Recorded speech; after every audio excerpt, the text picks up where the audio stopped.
Hey everybody, welcome to another episode of Tucson Talks. I am your host, Moyer. This is a web series that is dedicated to the guest stars who have a Tucson presence, whether they are a community connector, entrepreneur, staple, pioneer, or just someone that's simply awesome. This segment is presented by my company, Jaxon Life Design, which provides accessible and equitable coaching focused on life and career. For more information on services provided there, visit my website at jacksonlifedesign.com and visit the links in the description of the video for all things social. Our guest today is the only woman in the building, Diva. Diva is a 3-time Miss Arizona, 2-time Miss Tucson America, and a former Miss Tucson Pride. She's also a show director at IBT's on 4th Avenue. You can see her every Wednesday night at her show Viva La Diva at 9 p.m. Of course, once restrictions are lifted again, we'll get there. To find out more information about Diva, please visit her social media channels, which will be included in the description of the video. So welcome to the stage, Diva. Hi. Oh my God, it's so wonderful to be here. Yeah, Cheers wonderful out to there. see you. I'll cheers you with my watermelon LaCroix, going hardcore right now. This looks like a cocktail, but it's just, what do they call it? An agua fresca, watermelon. Ooh. We're on the watermelon game right now. Love it. Is it maybe like watermelon for me is like always a good flavor, but of course it always reminds me of like summertime. Yes. I think I'm just anxious for summer to get here for multiple reasons. Yeah. What about you? What's your favorite season in Tucson? My favorite season, well, it's definitely not summer. Being a queen in summer is torture. Because we have all this gear on. And then it's still 100 and something outside, so no. We still wear our furs and everything on 4th Avenue. Bring it. I'm gonna say winter is my favorite holiday, just because I love to bundle up. I love, you know, that moment when you wake up and you don't want to get out of bed, but you have to go pee, so you like run to the bathroom, and then when you run back and you get back under the covers, that right there to me is heaven. It's a perfect moment, that's for sure. Yeah, totally. What months do you consider winter in Tucson, since we're kind of wacky with our seasons? I think that Halloween is like the first official like cool day at night, especially it's cold. So from Halloween until like yesterday. Right. So true. It's getting hot again and I hate it. I know. I'm like, it better not get anywhere near 90 degrees anytime soon. I'm not ready for that. No, me neither. Yeah, there's something magical about Halloween. It definitely has that like vibe in the air where it's like the day gets cooler. Just perfect. Totally. And it's my favorite time because everybody's dressing up and, you know, it gives everyone an excuse to do drag and it's wonderful. So. Yeah, I've been there. I saw. Now, with reading your bio, I mean, I've known you for a few years now. You've accomplished so much. One thing you'd really missed out on sharing in your title history, wedding officiant. Hello, can I show this picture? Oh my God. Being beautiful and doing my wedding to Will. I remember. Well, that was a big day, honey. And we had so much fun. Yes, you made our day very special. Oh gosh, that wedding was so beautiful and the people were so cool and both of you are so easy to work with. It was just really lovely. Yeah, it was. Thank you so much for being a part of that. I wanted to give that shout out to you because it was such a memorable experience for multiple reasons, but the fact that we had you there both as a friend and as an officiant was a big deal for us. So, and your families were so adorable. They were pretty cute, right? God, what a blast! Have you done any other weddings? Yes, I have. But a lot of them have been very like during quarantine. There was some that just needed like, we're just gonna do it, and then once this is all over, we'll have the big thing. And then New Year's, I think New Year's was the last one that I did. But it was so much fun. It was on the east side. It was crazy. It was all very safe too, but we had a wonderful time. Love it. Well, we've had a lot of people say, can you just get married again so we can have another big party? So a gig might be coming up again in your future, just to let you know. Yes, I love it. I've always said I'm pro wedding, but I'm anti-marriage. Yeah, let it work. I love the party. I love the ambiance and the gays and the friends and every family. It's all wonderful, but I don't want to sign nothing. Yeah. Oh, she's getting crazy. Why do dogs have to do this on Zoom? Can you hear her barking? Huh? Can you hear her barking? Mm-hmm. Jetta. Crazy.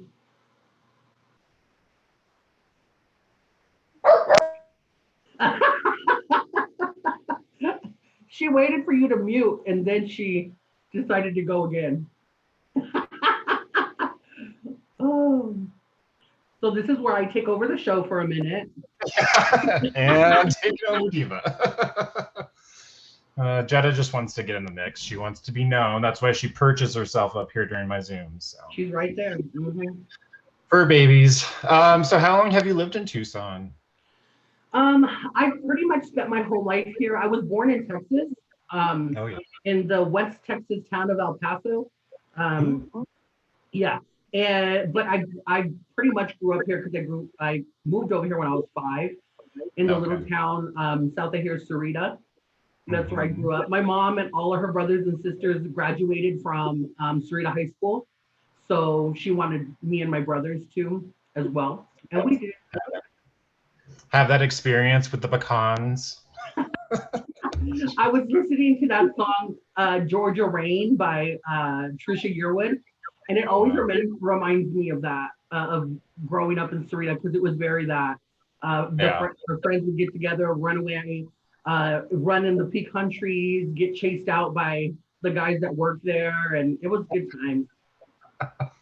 Love it. So you've seen a lot of changes in Tucson throughout your time. Any thoughts on what Tucson's going to look like in 10 years from now? We're experiencing a boom right now. There's going to be I think there's going to be a lot more people in 10 years. There's going to be a lot more roads. I feel like they're going to probably expand, like maybe even like do a freeway going to the east side, because below. We need it. Out of all the cities in the world, I mean, I think we're the one that has one freeway and it doesn't go through the city. So there you are. Shenanigans, all of it. Yeah. What do you think that means for the queer community of Tucson? Do you think we're going to get some more new faces, or is this still going to be our happy little small club? I hope we do. I hope we get a lot of new faces. And I think that the community is it's a real special community here in Tucson, the gay community, but I want them to expand. I want it to get bigger. I want there to be more drag queens. I want there to be, new fresh ideas getting thrown out. And hopefully we'll be the talk of the state by then. We won't have to rush up the streets every time they have something. All right. Bring that love to Tucson. Yeah, for real. So how would you describe Tucson drag when you started compared to what it is now, if it's changed or evolved? It has changed a lot. I remember when I first started drag, this was like 12, 13 years ago. It was old school drag. This was before RuPaul's Drag Race. This was before all that. So in order to make it in the drag world, you had to win crowns, you had to get accolades in that way, and then you started getting ushered into the community, and it was all a pretty standard way of doing drag. You were a comedy queen, you were a pageant queen, you were, everybody kind of had that moment. But then as things have evolved throughout the years, it has kind of opened up to everybody. So it doesn't really matter what kind of art you're portraying on stage, there is room for you. And that is a huge change. Some people can't handle it, but then some people learn to evolve with it and, grow with it. Might as well. Right. Mm-hmm. Got to move and evolve with everything else and make it whatever makes sense to you. Yes, honey. Yeah. Is Like, what's competition like just in regular like drag life? Like outside of pageants, is there a sense of competition with other queens? Unspoken competition. It's like everybody in a show, like even when you go to one show, the queens that are still trying to find their niche or even trying to solidify their spot, like of course they're gonna come out and try to be the best performance that night. Like they want the people in the audience to come up to them at the end of the night and say, "Oh my God, you were my favorite." So there always is a sense of community amongst drag queen, community of competition amongst drag queens. Although they're like, we're sisters, secretly we want them to fall down the Throw the pearls, right? Throw steps. the Yeah, pearls. and not in a hateful way, but just in a Oh. I'll get booked and she won't get booked kind of way. Mhm. It's all about the gigs, right? Honey, Uh, um, now Tucson's a big foodie scene. If you had to pick one place, one restaurant to go to for your last meal in Tucson, where would it be? this You can't say question, I know, I can't say Whataburger. Um, this question kind of breaks my heart because it reminds me of Cafe Poca Cosa, which yeah. closed down because of the pandemic. Mhm. Um, that restaurant was like the restaurant that I would, oh, it was my go-to all the time. Mhm. So since they're not open anymore, um, if it was my last meal, if we're going local, I mean, I probably would go to Brooklyn and just get a big old piece of pizza. There you go. I love getting pizza at Brooklyn, like just one Yeah, of the biggest slices. Uh, Give me a good old fashioned Coca Cola. I'll sit on their little patio and just eat with friends and laugh. Um, right. but if I couldn't do that, I'd say buy sandwiches because I love the breakfast. That's true. Those are good ones. I miss living behind IBTs because Brooklyn was right around the corner and it made for just a great moment. Yeah, Lots of moments. lots of moments, honey. Yeah, But I'm for sure you sure. don't miss the noise. You know what? Um, I had never lived the downtown. I was an East Side baby for the most of my Tucson experience, but I was concerned about that. But it was actually kind of interesting. Like I remember, with having the dogs, we would put them out at like 2 or 3 in the morning when the club's getting out and people are just hanging out in the alleyway. And I would just like overhear all these conversations or like little, fights that were happening. Nothing crazy, nothing dramatic, but I was just like, this is actually kind of pretty interesting. Like, just getting I that love, glimpse into like the world out there, right? yeah, But that alley is legendary, honey. yes. Some Speaking of legends were made shenanigans, in that alleyway. yeah, the shenanigans that happened in that alleyway, honey. Oh Lord. Yeah, I'm sure there's been some dark moments too. Oh, I'm sure. Dark moments Uh, is a nice way to put it. yeah, right. Kids might be watching. I don't Yeah, that's true. We don't know. Is this an all ages show? know. I should have asked This that. one might be. This is rated mature. Um, so kind of diving into some developmental questions, because I love to hear how people think and tick. How would you say that you are influenced by the culture that you were raised in, whether geographically or familial? Like, how does that influence how you live now?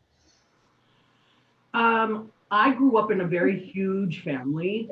My mom has 11 brothers and sisters, and my dad has 13.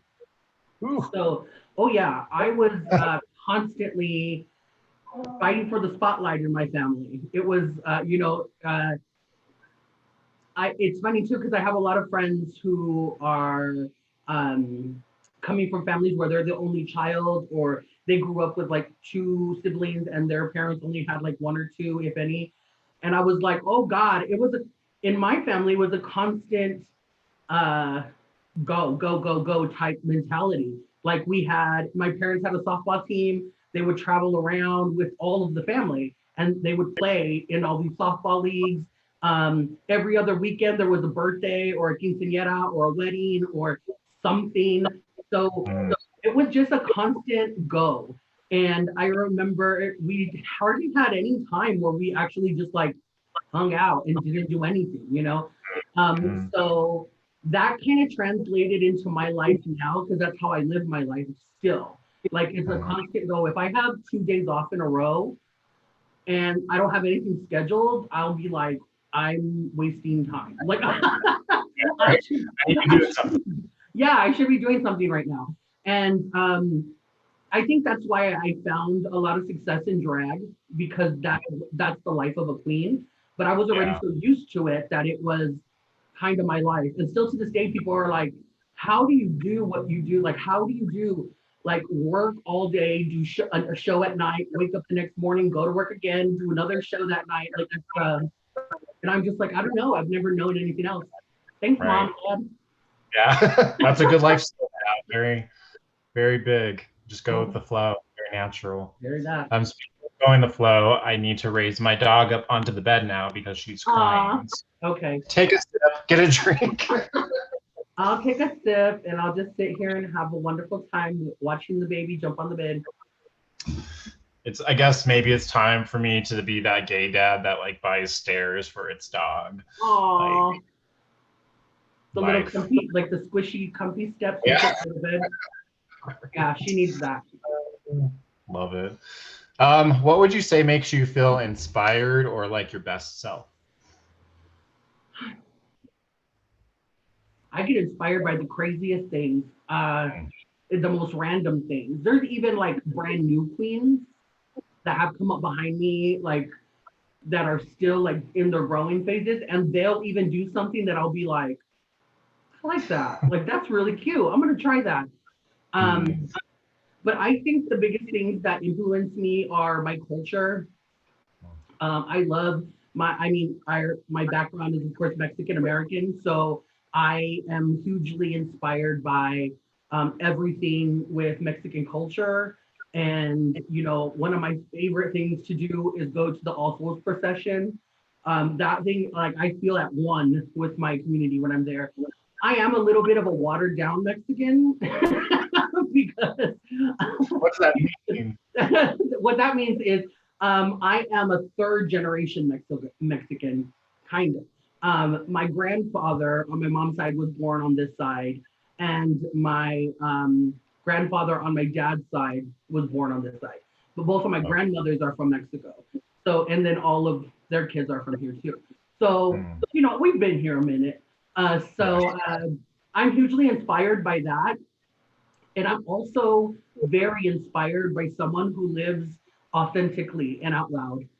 I love Yeah. seeing people that live their best lives and unapologetically. Yeah. Need more of that. That's Uh-huh. for sure. Very that. Is there anything you're specifically curious about right now? I haven't I right now I'm hugely, well, always have, but I'm very curious about English culture. Hmm. And I it's like my dream right now to go to London. Okay. Like, cause oh my God, I want to go over there and find my prince. Uh, visit all of the touristy things, and I want to be that person with the fanny pack and the camera, and I want to go do the most. Mm, And spend a good 2 weeks down there and go see the House of Jewels and say what's up to the Queen. And I want to do all of it. But yeah. for some reason, London has been on my mind a lot lately. London's on your mind. That Honey, was, I don't know where that came from, but I was gonna say, is happened. that a song? No, I think I just made it up. No copyright infringement. Uh, yeah, well, let me know when you are going to London because we've been once, but we were only there for a couple days in between where we were going to. Oh, And the experience was brief, but it was good. Like we ate a lot of good food. But what I really want to go back for is like the shopping because mm, there's just like so many legendary shops in London and just the culture there anyways in terms of fashion is something that I'm very attracted to. yeah, me too. Uh, so And I after want to check COVID, out we'll the take a trip. scene. Yeah, I want to check out the scene. I want to go to the gay clubs and I want to see a show and I want to like I want to be all dolled up as diva and just like going around the streets and being like, oh, this is great, you know, all that. Can we film a documentary for this experience? We should. Yeah. Start filming it from TUS, Tucson International Airport, and like start filming there, and then just the whole journey, all the way. I think that would be great. Yeah, let's make it happen. For real. I'm writing this down. Diva goes to London. Diva takes London. Diva I don't want to say Diva does London because. Although, I mean. It might happen. I don't know. How would you say that you tackle like big decisions in life? Are you someone that like patiently or overly analyzes first, or do you just do a gut reaction and just make a decision and does it? That's a great question. I carefully analyze. I'm an analyzer. There's a very core group of people that I would talk about things with, and then just be like, what do you guys think? I think I'm gonna do this. I hardly ever do anything just like off the cuff and just like do it, unless it's, I mean, if it's a big decision in my life. So yeah, however, the thing that always supersedes anything whenever I'm deciding big things in my life is my happiness. And is this gonna make me happy? You know, and I have that rule in itself, something I live by. I never will put myself in a position where I'm here just as like in a transactional kind of way. I want to be wherever I'm at. I want to be 100% comfortable, and I want to be happy. So that's going to be my biggest decider. Yeah, that's a good one. I was talking with a guest recently. He said his dad told him once, you know, the decision you're making doesn't make you smile, because if it doesn't, then it's not the right decision. I'm like, that's a very simplistic way to kind of just sort out all the crap, right? Totally. And just go with what makes you happy. One of my best friends kind of said that in a way when I was deciding if I wanted to continue on with the job that I was like doing because I needed to at the time, or return to the job that I'm at now. And he was like, whenever you talk about your job, it's just like very whatever. But when you talk about your other one, you light up. He's like, and that's what I think you should do. And I was like, there you go, done. That's very smart, very true. Is there a life challenge that you've experienced that you feel made you stronger or more wise as a person? Yes. That you're willing to share. I'm an open book, honey. Yes, my family. My family is such a weird topic for me. And it never used to be. It was always very much like I was saying before, we were all very close, we were all very that. But coming out of the closet and then kind of building my LGBTQ life, and even finding diva and becoming diva and then finding success in that and becoming a community leader and all of that, I kind of built my own life outside of what I grew up in. And at first it terrified me because I was like, I feel weird because this big part of my life really doesn't have any influence in what I'm doing over here. But at the same side, I still felt connected to like my immediate family, my parents, my two older brothers. They've always been super supportive and everything, but there's not a huge connection like there was when I was growing up. So for the longest time, I would beat myself up because I didn't nurture that, and I didn't try to further it until probably once I started getting into my 30s was when I stopped beating myself up and just being like, you have a chosen family and you also have your other family, and kind of binding them together is okay. And you know, not having the super everyday connection that I had when I was young is still okay. So yeah, so that was a struggle. That was a big struggle for me. Yeah, many years to process through that. Oh yeah, totally. And still every now and then feeling it, you know? Yeah. I definitely feel that like I think it hasn't just probably hasn't been till like maybe the last couple of years where, kind of growing up much smaller in comparison, but we had this family unit locally that, we spent all this time together every Sunday with my grandparents. It was like we went to church and then we went to my grandparents' house and we ate dinner there and we had pool parties, and there was just a lot of, closeness with that. And that hasn't really been lost since I've become an adult. But what I've really come to realize over the past couple of years is like the expectations of what family is, and just knowing that you can have these different realities exist concurrently, and that's okay, and there's no reason to feel guilty about it, because Mhm. it's like kind of similar to what you were saying. It was just like I would feel guilt if I wasn't doing enough to like connect with my parents or to connect with my sister, but I also like just had a lot of different things that I wanted to accomplish and put my energy into, and knowing that it was okay to do that and not a slight to them at any for any reason, because Yeah. they didn't do anything. We were fine. But I think that's a really big learning lesson. I like that you shared that.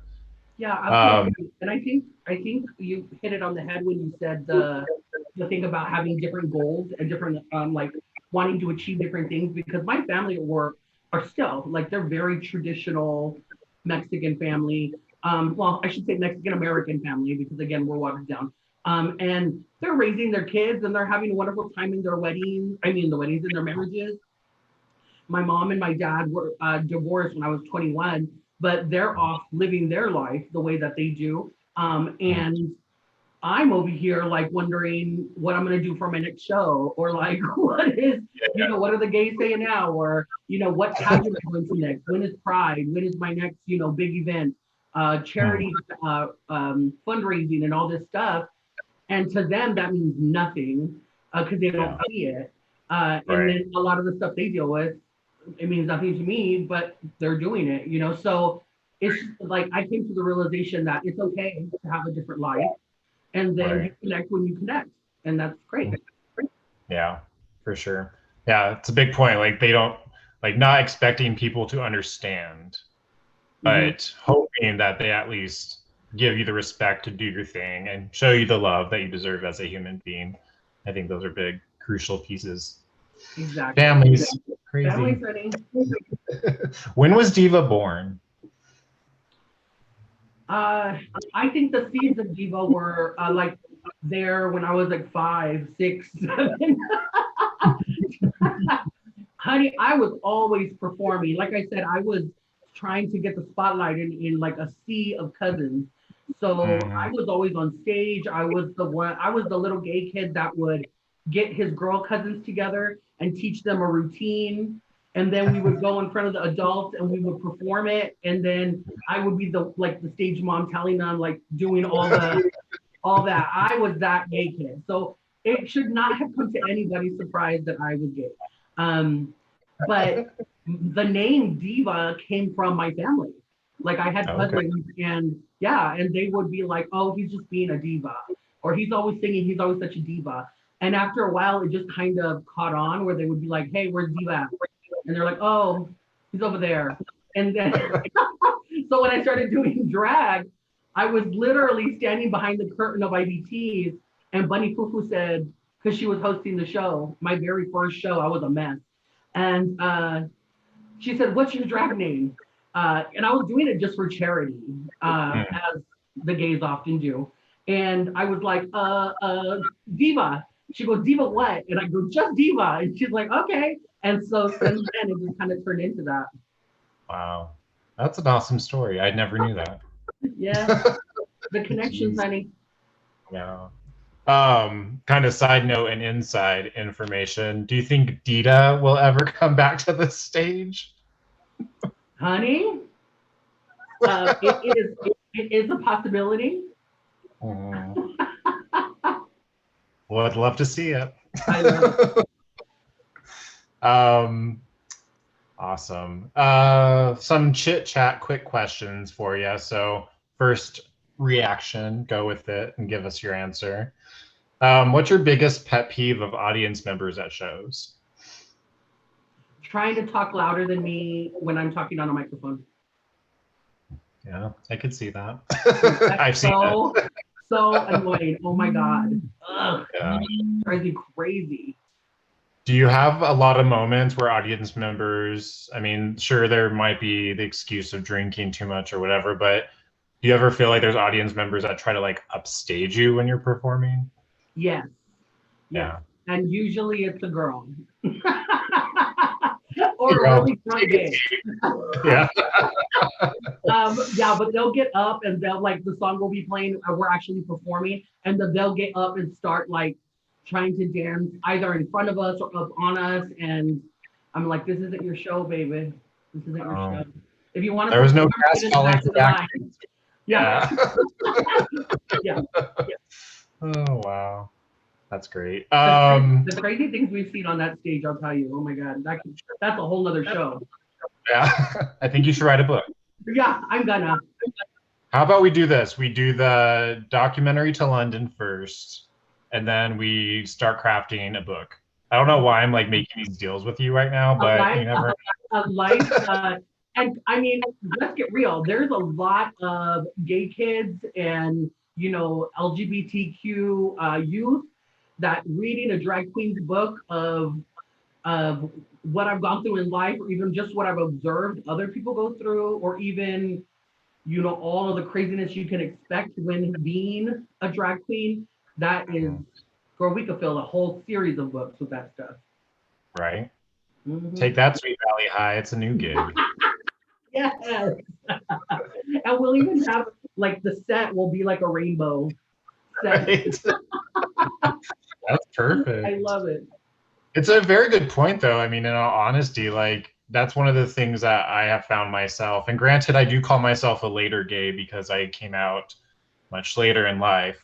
But what's much later? I was 30, so it's been 7 years. Really? 7 years. Like even when you were in your 20s, like when you were like thinking, what was the thing that made you like, no? Is it family? It wasn't family, actually. So I actually, I can looking back, like similar to you, like I was very like into performance and into very just kind of this personality. And my parents, tried to dabble me into like soccer, but then they also let me do theater and like they put me in different situations to see where I would thrive and what I really enjoyed. And to be quite honest, my grandmother, my dad's mom, she was the most devout Catholic in my existence, and she was so strict and very involved in the Catholic Church. But to this day, I'll say that she was probably my biggest gay influence because she taught me like the love of theater, the love of musicals, and kind of like the stereotypical things, but also just kind of her perspective and her presence. Like a lot of that translated over into like my interests as time went on. But I think it was a thing, at least for me, where like I graduated high school 2002, and at that time I was in a room too hot to handle 2002. At that time, I was actually in a heterosexual relationship, and society wasn't as I say open or accepting as it is now of queer kids. Still a lot of work to do, but I ended up actually keeping this relationship with this girl. And I think what it was, looking back on it, is we were just kind of in this mindset of like hitting milestones. So it's like we graduated our high school together, and then we went to college, and then we graduated college, and then we got our first like major jobs. And it wasn't, we got married. I was married. We were together for 13 years. I was married for 5 of those years. And I think it was after that point where it was like we ended up like buying our first house together, and we were doing our thing with our careers. And kudos to her. She was actually the one that came out as a lesbian. What? Yeah. Yes. Zing. And so she was the one that, it ended our relationship. But looking back on that, like I don't fault her at all. Like I applaud her for being, getting to the point before I could to be out of my head and out of this like expectation of what I was thinking everybody else was thinking. And so she prompted that journey for me, and it took me maybe a good like 8-9 months to kind of just be single on my own, living on my own, doing my own thing, and just really taking time with myself to then figure out what I was comfortable with and who I was. Yeah. And, when I did come out, I had friends that would be like, yeah, we were waiting for you to tell us. And I was like, why did no one pull me aside, like in my early 20s at least, and be like, yo, John, maybe you should consider not being in a relationship and explore life a little bit? Yeah. I thought you were going to tell me that like your ex-wife was like, I just want to let you know I'm a lesbian. And then you turn around and be like, oh my God, girl, me too. Yeah, that would have been a magical story. So how long after did you come out when she told you? It was probably like close to a year. Because it was just such a shift in life, kind of losing that identity of the last 13 years I had been in that relationship with her. And our families were super close and immersed with one another. And it was just kind of like the shift, and a very welcome shift in the long run. But I allowed myself also in that year to kind of just experience life in a way that I hadn't known, in terms of like, I went to college. I didn't have like a college experience, and I just didn't do a lot of the things that kind of allowed me to focus on what works for me and what do I like, what do I not like, and not just in terms of sexuality, but just life in general. And so I look back at that year and I say, holy crap, John, you were messy, but it was worth it. It was worth going through the mess to get to this point where I was like, heck yeah, I'm gay. Yeah. And I remember I told my sister, I have one sibling, she's 2 years older than me, and she was my first family member I told, and totally loving, totally like excited for me. And I remember going to my parents' house right after that, because her and I met for coffee, and I told them, and they were just like kind of always how they have been. It's just like, if your heart is happy, we're going to love you and support you unconditionally, and that's what matters to us. So I'm fortunate that I've had that experience with family. I know that's not the case for a lot of people. But yeah, it was interesting. Your sister, who I absolutely adore as well. I love her to death. Yeah, she's good vibes. I mean, and that's the thing too, like growing up, like her and I were kind of like, in terms of like gender norms, we're like opposite. Like she was into like beating up boys and like playing really hardcore and heavy, and she was very athletic. And I was on the other end, like, let's play Barbies together. And, I love that. Yeah, I like literally like I stumbled through some family photographs where my sister and I would do photo shoots with the Barbie dolls. Like we would like pose them. Oh, you're and I had some G.I. Joe, like full figured G.I. Joe dolls, but I remember like we would have them be like the Barbie's boyfriend. And so I was pretending like I was into the G.I. Joes, but actually I'm making some love connections. So Barbie's into military men. I love it. Yeah, for a while. Yeah, especially that Midge. I don't know if you know about Midge, but she was into the G.I. Joes. Yes. Don't get me started on skin. I too had those full figure G.I. Joe dolls. And you came with his little army clothes and guns and stuff. I had him. Yeah. And I look back and I was like, ooh, they had some good physique going on there. A hot little doll. Let's get real. Right. I don't know if you had the one, but he had like the scar that went on his eye. I remember. Yes. Oh, we're literally the same like generation right now. Literally the same. I love it. So you work at Morphe? Am I pronouncing that right? Mm-hmm. So what's your favorite product right now by them? They always say that the best thing about, and I mean other queens, always say the best thing about drag is getting out of it. And there's this one product, it's called Zero, it's made by Vanilla, and it's like this balm, and it comes in a container, and it's a makeup remover. So like literally you just scoop it out on your hand like the balm, and then just like rub it and then do it. Girl, whoever invented this balm, I want to like give them a big ass hug and a shot, because it is the greatest thing. Like we wear a lot of makeup. Girl, you just, at the end of the show, I come home, use that balm, just get a towel, boom, and I go pass out. And then the next morning I'll like whatever get ready. But that balm is everything. Wow, yep. Game changer. Game changer. Side note, how do you deal with nails? Like press-ons, real nails? Like what's your philosophy? Press-ons. They're all of them. And some of the girls at work ask me too, they're like, I was at your show and you were wearing nails and now you're not wearing nails. I'm like, no, they're press-ons. And she's like, you take them off and put them on every show? I'm like, yeah, that's a normal thing for us. It's dedication. Dedication. Can I just tell you one of my horrific stories with press-on nails? Oh, there's some bad ones. I've heard some bad ones. I think you were there for the Halloween party with John Benet Ramsey. Yes, I was there. And I was Mama Patsy. Yeah. So we ran out of nail glue, and so I was getting ready, and so it wasn't me, but someone present made the decision, like, let's just use some super glue. So I super glued my press-ons. All of them? And like it was probably a good like 7 out of the 10. And I remember at the end of the night, granted I had several beverages by that point, but like I was trying to I was so like focused on getting these nails off and I couldn't do it. And you can ask Will, he probably has a totally different interpretation of the experience, but I remember like freaking and panic, like freaking out. I was like, it was like a Saturday and I was like, oh my gosh, I have to go to work on Monday. How am I going to get these nails off?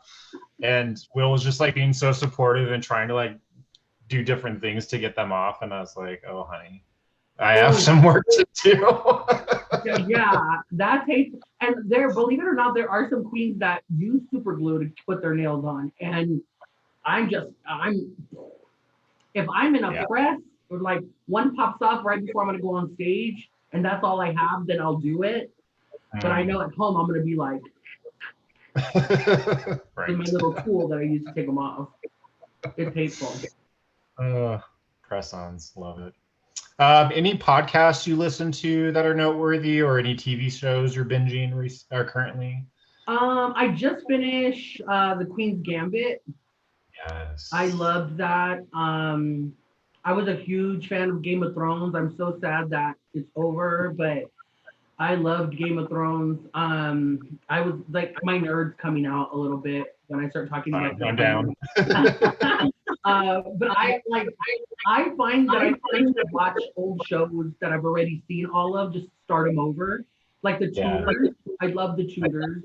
And you know, they're all period pieces. I love England. I see your jam. But my favorite show of all time is Roseanne. Oh yeah. From the 90s. Have you seen the reboot, the Connors or whatever? Yes, I did. I saw the beginning before she like popped off on Twitter. Man, I was such a huge Roseanne fan. Now like that she's gotten all whatever, I'm like really heartbroken. But yeah, I can't get into the Connors for some reason. I don't know why. I'm trying. It just doesn't fit. Yeah. One of those things they didn't have to reboot. The original was the best. I loved watching it. And I would have been okay if they would have done like an hour, 1 hour episode where it's like a reunion or something. Yeah. Right. And then just stop it. But you don't have to do the whole season, girl. Right, yeah. Messy. If you didn't live in Tucson, where would you live? If I didn't live in Tucson, God, I love Tucson so much. Oh. And I've traveled a lot because of like either drag or like an old job I had where I was a trainer, like going around the country and all that.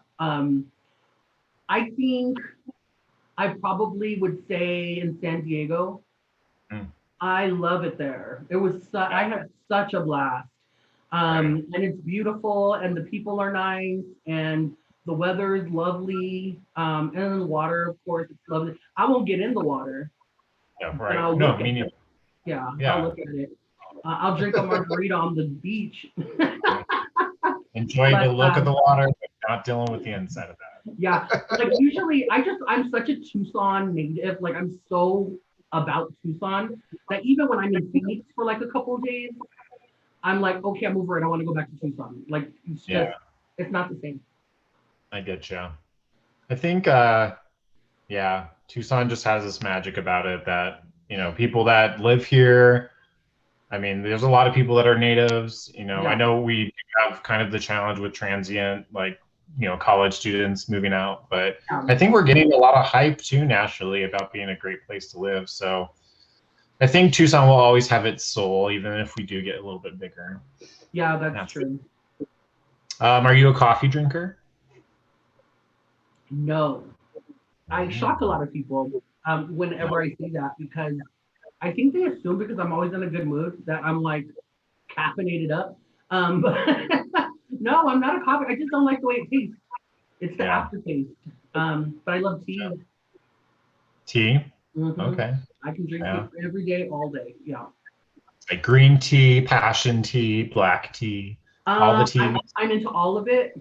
And I even love the little, like the chamomile, like the hot little tea and all that, or give me a good old sweet tea. Mm-hmm. Yeah, that's where it's at.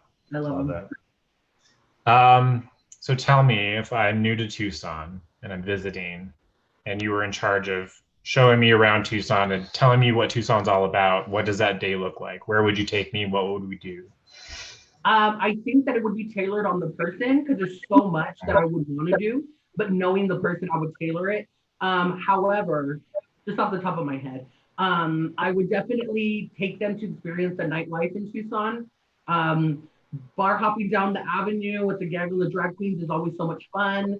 Watching a show. And then if we were doing like daytime, I would definitely take them hiking, because of course the Vino Canyon is gorgeous.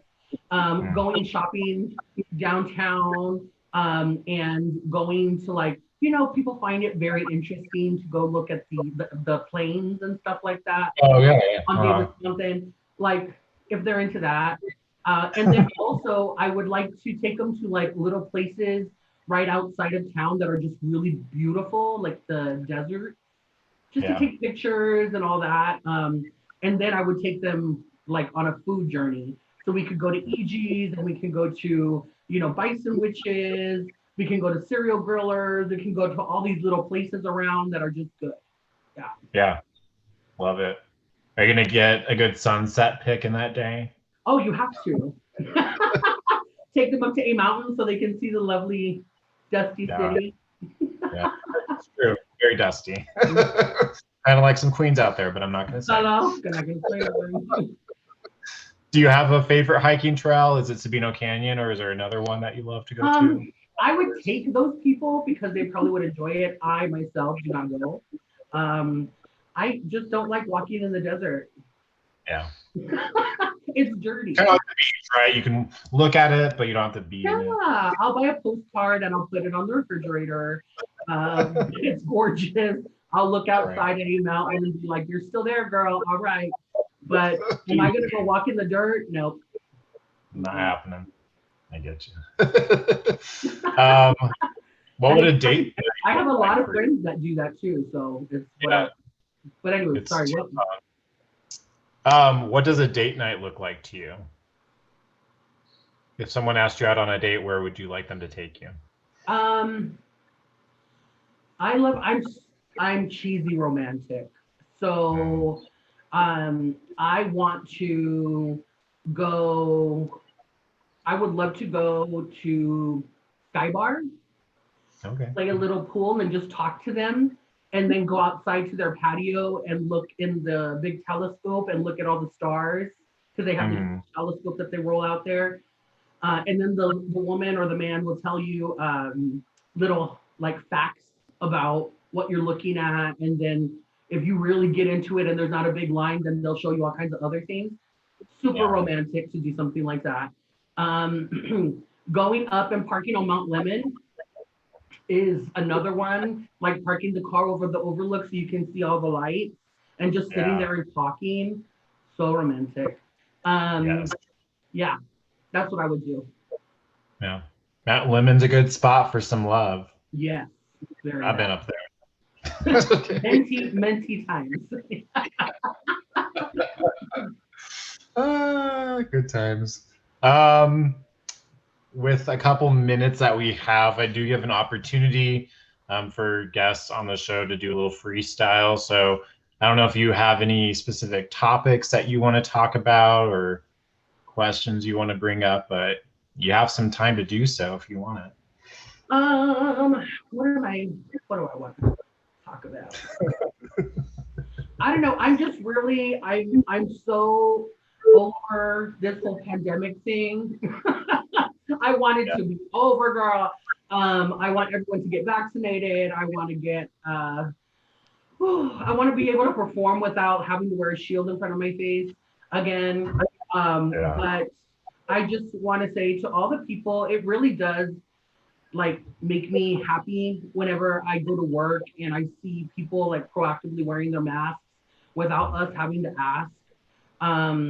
Also, just like being in an Uber or something and driving and just seeing people just following the rules. Like I just love that. And yeah, it's just very cool because, girl, we're all trying to get past this. Let's get real. And the quicker I can wake up and not have to remember to bring my damn ass, the better. It's so true. Like I don't understand, regardless of whatever beliefs you want to get into about the coronavirus. Like it's wearing a mask. It's not a big thing to do. Like it's a big thing to do in that scope of it, but the act of actually putting on a mask, just do it. Let's get through it together so that way we can get back to what we love to do and who we want to see. I just shake my head with people that are just so fired up about a mask. And to think about it, like face masks have been around forever without a virus, and they could be fashion. So just have fun with it, right? Let's get real. I did also want to say that, like, it sparked when we were talking about just being at work, it sparked in my head. I want to give a shout out to all of those parents that are like basically just like shedding the stigma of their kids being in a certain box and being in the norm. Like the other, like I think it was 2 weeks ago, there was a father and a mother who brought in their 12-year-old son. He was just about to turn 13. And since he was going to be a teenager for the first time, they took him in so he could get his first makeup palette and brushed it. And it was really gorgeous because I was standing there and they walk in and I had my mask on, no hair or anything, just because I have my regular hair all styled and whatever. And I have my eyes done. And they beeline it right to me. And they're just like, we need your help. Our son is turning 13. He's really into makeup since he's being a teenager now, or turning into a teenager now. We told him we're going to go ahead and buy you your first set. We're okay with him doing makeup, but we just want him to be really good at it. So can you take him around and teach him? And so I did. I grabbed him, girl. I was like showing him all the basics and the brushes and the techniques and like, it was just so fun. And to see both mom and dad there and them being super supportive, it was just so wonderful. So if you have parents that are watching this and they're very that with their son or their daughter, you know, it's just so cool. I just love it. And I constantly try to be the person that I needed when I was growing up. And I'm seeing that. I was like, wow, I would have loved that. That would have been amazing. Yeah. That's a good point. Like, I know that I've read things where they talk about like generationally, like Gen Z or the younger generation that's coming up, like there's a lot more, I don't know, fluidity or more openness to having different expression, or just really coming to your truth of what you are, or who you are, I should say, and your identity. And it's, how do I want to say it? Like, I think it's great with that. And also at the same time, like, do you ever have a concern being a different generation and having different experiences? Like, do you think there's any concern with that younger generation not necessarily knowing like the history of what the LGBTQIA movement has been, and like that knowledge transfer, like even kind of going back to like if you were to have a book and the experience based on what you've had or seen, like do you think they're missing that piece, like I don't know, like the foundational basics of being part of this community, I guess you can say? Yeah, I'm a huge advocate for, and I honestly, like, this is one of the reasons why I'm very wise when I pick my politicians, because I'm very pro LGBTQ education in school, like, so that they actually learn whether you're a part of the community or not, or even introducing LGBTQ studies as a class in school, like in high school, so that people understand. Because you're right, I don't think a lot of the newer generation really takes the time to understand the struggles that their fellow brothers and sisters went through in order to get where we're at now. Like you said earlier, we still have a long way to go, but we are leaps and bounds where we were even when you and I graduated high school. It was unheard of to have two members of the same sex going to prom together, and now it's normalized. And it's just like, what? It's nuts. But it's wonderful because, it's cultivating that type of environment in school where when they leave, it's not like, oh, it gets better. In school, it's starting to be better already for them. And I love that for them. So yes, I do think that the kids need to be more educated on where they come from. Yeah. And I have to say, like, shout out to our senior, LGBTQIA folks. Like, I think that's a big thing too, is like when I've had interactions with the elders of the community, if you will, like just hearing their stories just as a person is interesting in itself, but the experiences that they've had that we will never have or have to deal with or touch, like it's just amazing. And I remember about maybe a year and a half ago, I was actually on a work conference and I ended up meeting and talking with this older gentleman. And so we were just chit-chatting, and I had told him that I recently got married to my husband and this stuff, and he just kind of got into this really very somber state. And at first I was like, oh no, like did I trigger something? But he got into this very somber state and he's like, I just want to say, like, I'm so excited that you've been able to be going into that experience and not having a lot of hesitation or being scared about it. He's like, I lived my life in a heterosexual marriage for years and just had to like hold all this stuff in for so long. And now I'm at this point where I'm late in life where I don't feel like anybody's interested in me, whether it's just, sexually or just who I am as a person. And I think there's a lot of like isolation that happens, especially with that community. And I think, just kind of a moment to say to people that are watching this and in the spirit of learning about your past, like take an opportunity to really talk to those that are older and have had these experiences and listen to them and see how that has impacted your ability to have your life as it is now, because they deserve it. Totally. There's been some of my favorite conversations have been with some of the other community members, and just hearing how their experiences were and how different the scene was, and in the 60s and the 70s and the 80s, like, and hearing what they had to go through as young LGBTQ kids back then. And it wasn't that long ago. Like, it wasn't that long ago. We were struggling as much as we were. And then getting firsthand, having a firsthand conversation with somebody who lived it. It's very powerful. It really is. Yeah, big time. Leaves you with a different sense of gratitude, I think, and just appreciation for being where we're at. Love it. Makes me feel happy, warm, and excited. I'm glad my ex came out as a lesbian. Yeah. I love it. And I'm glad you came out too. Yeah. Gay life is amazing. Just yes. And it's also like, I mean, I'm like, everybody's like, well, how have you changed? I'm like, well, obviously, like, I could be more free with, my sexuality and this, that, and the other. But it's also too, like, just the sense of confidence that you get, and just kind of looking back, even in the last, 3 years, maybe, is I've just been able, with, of course, age, you get comfortable with things and more mature, but also just being able to do that in my full authentic self and bringing all that to the table and not being shameful about it, you know.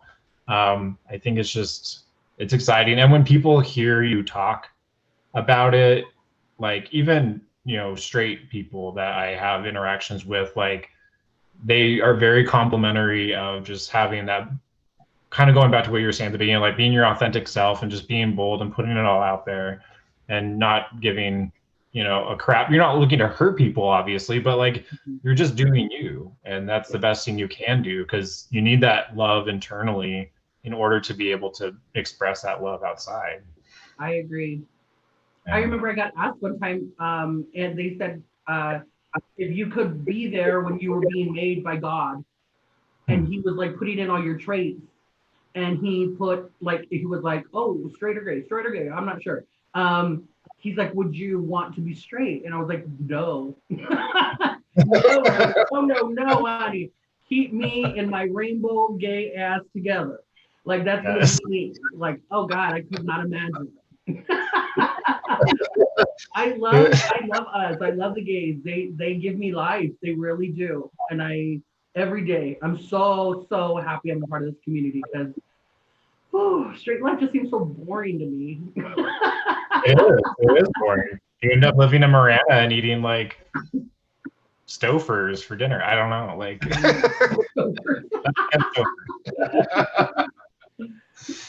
All right, Diva. So to wrap up our episode, I have a couple of moments for you. First one is a soulful plug, not a shameless plug, but a soulful plug. Is there anything business related in your life that you want to plug and share with viewers? I would say come support us at Morphe if ever you get a chance. The Morphe store is new. It's only one of 3 in Arizona. But we have such a wonderful crew down there. And although we are not making like appointments where we actually do makeup, that will come as this pandemic is over.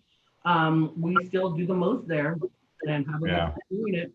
And of course, come watch the shows, because the queens here need your support as well. So if you have the ability, the shows are at 9 o'clock on Friday and Saturday, and 1 o'clock in the afternoon on Sunday. You have to be 21, letting you know that. Yes. Don't try to sneak in, minors. For your community connection, is there a local nonprofit or a social service you would like to highlight to show support? Yeah, I'm a part of the Imperial Court of Arizona. Okay. And they are such a wonderful organization where we have a whole slew of, I'm Marquesa, 15, and then my counterpart Marquis, 15 is Louis Granillo. But if you go to Imperial Court of Arizona.org, you can donate directly to them. And what they do is they find organizations across the community, and then we fundraise for those community organizations. And there's a different one every single like month, or every year there's a new court system that is reelected. It's nonprofit. Nobody gets paid to do this. This is all people together in the community that are raising money for the community. So it's Imperial Court of Arizona. Love it. I'll include it in the links below, so people can check it out. And shout out to Louis. Hopefully he watches. He better watch. He better watch this. And if he doesn't mention that I shouted him out, then I'll know he didn't watch it all the way through. Right. There you go. Loop. Speaking of people, if you had to tag someone else as a Tucsonan to be a future guest on Tucson Talks, who would you tag to be a guest? I'm sure that's pretty hard because you know a lot of people. I know a lot of people. A lot of people are doing the most around town. I think it would be lovely to hear Aja Simone be on here. Yes. I love Aja Simone, and Aja is a really big reason why I was embraced by 4th Avenue and all the other businesses in 4th Avenue. They treat me so well on 4th Avenue, and I love them to death. And one of the biggest reasons was because of Aja. And she has such a wonderful knowledge of the Tucson gay community. She has a lot of great stories, and she's been here for so long and a part of the integral part of the community for so long, and then also a local business owner. So I think she would be wonderful to have on the show, and she's Yeah. hilarious. She's so Tucson's Black Cat, right? yeah, she's Tucson's Black Cat, honey. Yeah. I haven't seen her in a while, but she's always great. Great vibes to be around. She's at her salon ahead of style. She's always, what are they? Hair cutting up the students' hair, the boys, Oh, and then taking pictures of all the hotties and putting them online. yes. She's very that, honey. Oh, cheers to Aja, that's for sure. Very cool. I have one last question for you before we end our episode. Will you still be my drag mother when I decide to start doing drag when I turn 40? Is there an age cutoff?